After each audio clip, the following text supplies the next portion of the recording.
ரீசெண்டா நியூஸ்ல இருக்க பர்சனாலிட்டிஸ பார்க்க போறோம். 52வது இந்திய தலைமை நீதிபதியா பி.ஆர். கவாய் அவர்களை மே மாசம் 14ஆம் தேதி நியமனம் பண்ண போறாங்க.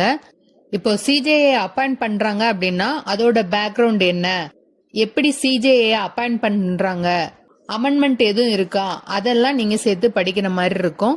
99th amendment national judicial appointment கமிஷன்றத நெக்லெக்ட் பண்ணாங்க. இப்போ அந்த 99th அமெண்ட்மெண்ட்டை படிச்சுக்கோங்க. நெக்ஸ்ட் 23வது சட்ட ஆணையத்தின் தலைவர் யாருன்னா தினேஷ் மகேஸ்வரி. அவங்கள ஏப்ரல் மாசம் அப்பாயிண்ட் பண்ணிருக்காங்க.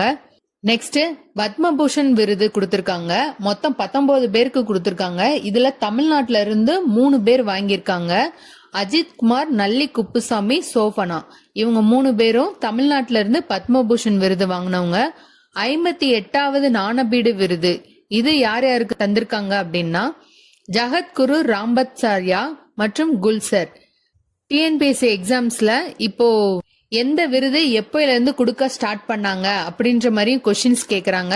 சோ நீங்க பத்மபூஷன் விருது எப்ப கொடுக்க ஆரம்பிச்சாங்க, ஞானபீட விருது எப்ப கொடுக்க ஆரம்பிச்சாங்க அப்படின்றதையும் படிச்சுக்கோங்க. நெக்ஸ்ட் இந்திய ரிசர்வ் வங்கியின் ஆளுநர் சஞ்சய் மல்ஹோத்ரா.